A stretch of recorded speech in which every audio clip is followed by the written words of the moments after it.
Hi friends, I am Shantanu Nikra, ex chief में bank of Baroda, financial consultant, proprietor, Kutch consultancy. तो आज बात करेंगे बहुत ही important topic, equity, mutual fund versus real estate. Normally लोगों के आर्गुमेंट होते हैं कि मैंने रियल एस्टेट में कमाया, कुछ लोग बोलते हैं मैंने म्यूचुअल फंड में कमाया। तो मैं आपको क्लियर कर देना चाहता हूं कि real estate and equity both are wealth creator, दोनों से ही वेल्थ बनती है। लेकिन हमें क्या कैलकुलेट करना होता है कि हम किससे ज्यादा वेल्थ बना सकते हैं, किसके क्या बेनिफिट हैं। आज इसी मैटर पर डिस्कस करेंगे। अब जब मैं फाइनेंशियल फील्ड में हूँ तो मैं स्टडी करता रहता हूँ, लोगों के रिटर्न्स भी पूछता रहता हूँ।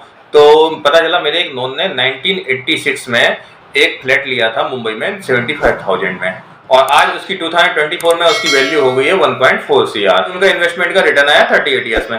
अब देखते हैं कि म्यूचुअल फंड से क्या रिटर्न आया होगा। तो उस समय म्यूचुअल फंड की बहुत ज्यादा स्कीम नहीं थी, जैसे भी बाढ़ आई ना, इतनी एमसी वगैरह थी। सिर्फ यूटीआई का एक मास्टर शेयर म्यूचुअल फंड की स्कीम थी।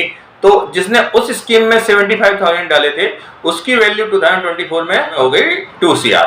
तो जो रियल एस्टेट में रिटर्न आया था वो आया 14.7%, और जो म्यूचुअल फंड में रिटर्न आया वो 15.9%।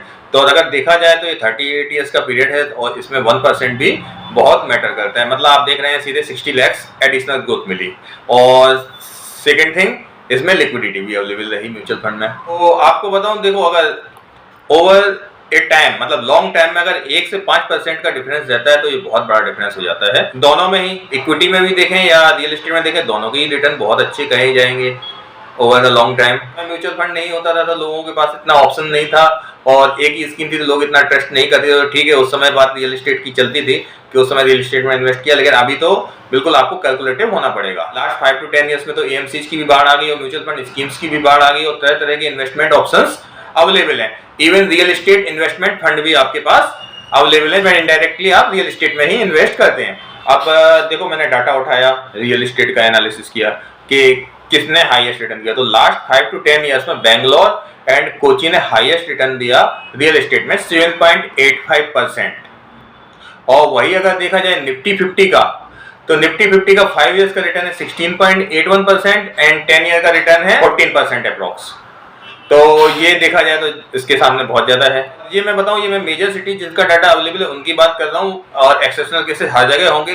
कई जगह मतलब कुछ स्मॉल एरिया जिसका डाटा एनालिसिस में अवेलेबल नहीं होता है, तो उसका मैं नहीं कमेंट करूंगा, लेकिन मैं स्टैंडर्ड बात करूंगा जो बड़े सिटीज की बात है जिसका डाटा अवेलेबल होता है। अब बात करेंगे गुड़गांव की, कि गुड़गांव में जो प्रॉपर्टी का रेट है लास्ट 5 to 10 ईयर्स में डबल क्रॉस किया है, तो मतलब लोगों को डबल रिटर्न मिला है। फिर मैंने वही रिटर्न एनालिसिस किया टाटा एलेक्सी फंड पर, उसने 2009 से 2024 में 85 टाइम्स लोगों का वेल्थ बढ़ा दिया। और जो मैं हमेशा बात करता हूँ, विद लिक्विडिटी आप एनी टाइम विड्रॉ कर सकते हैं। अब आप लोग ये क्वेश्चन करेंगे कि आप सर रेंटल इनकम तो काउंट ही नहीं कर रहे हो। अगर हम प्रॉपर्टी से रेंटल इनकम भी तो कमाते हैं साथ ही साथ, तो रेंटल इनकम पे भी फिर मैंने एनालिसिस किया। उसमें इंडिया की टॉप सिटी का देखा, तो बेंगलोर का देखा, तो प्रॉपर्टी प्राइस के सामने उसमें 3.6% रेंटल इनकम मिल रही है। 24 का डाटा देखा जाए तो उसमें हाईएस्ट 4.85% रेंटल यील्ड आई।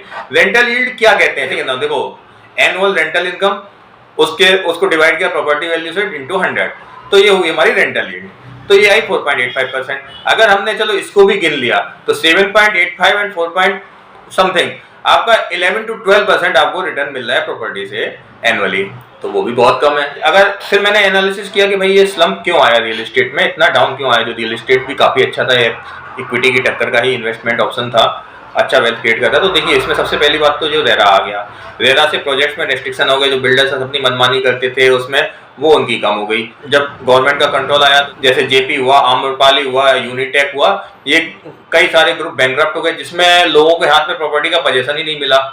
पोजीशन तो छोड़ो, प्रोजेक्ट ही इनकम्प्लीट रह गया, मतलब उनसे पेमेंट भी चला गया उनका, और उनको उसके सामने जो कंस्ट्रक्शन मिला वो कुछ भी नहीं मिला, ना के बराबर मिला। बैंकरप्सी आया, रेरा आया, इससे प्रॉपर्टी और स्लो डाउन हो गई। अभी चलो अब एनालिसिस करते हैं कि आप रियल एस्टेट में और भी स्लम्प आएगा। तो देखिए ये चीज अनप्रेडिक्टेबल है, लेकिन आपको बताऊं, अगर आप रियल एस्टेट में इन्वेस्टमेंट कर रहे हैं तो it is like buying a single stock. जैसे आप कोई कंपनी का सिंगल स्टॉक खरीदते हैं, मैं अभी इसमें म्यूचुअल फंड की रिटर्न की बात कर रहा हूं, अगर आप कोई कंपनी का सिंगल स्टॉक खरीदते हैं तो भी आपकी रिस्क उतनी ही रहती है, या तो कंपनी ग्रो करेगी और कई बार बैंकरप्ट भी हो जाती है तो पैसा भी डूब जाता है, जैसे किंगफिशर है, या ऐसी कई कंपनियां हैं जिसमें लो शेयर होल्डर्स का पैसा डूबा भी है और बना भी है।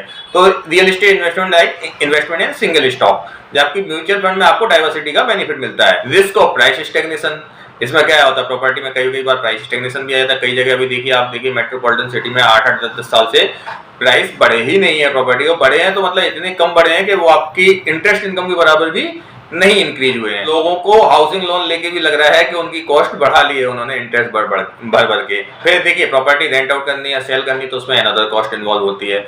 जैसे आप देखें कि भाई उसमें डीलरशिप कमीशन हो गया, एजेंट ब्रोकर कमीशन हो गया। अभी आपको सेल करना है तो भी आपको कमीशन देना है, या रेंट पर देना है तो भी आपको एक रेंट 2 रेंट देने हैं, सेल करना है तो भी 1% 2% प्रॉपर्टी सेल का कमीशन देना, वो आपकी एडिशनल कॉस्ट है। जबकि म्यूचुअल फंड में ऐसे कोई भी एडिशनल कॉस्ट आपको इनकर नहीं होती है, जो आपकी वैल्यू वो आपको मिल जाएगी।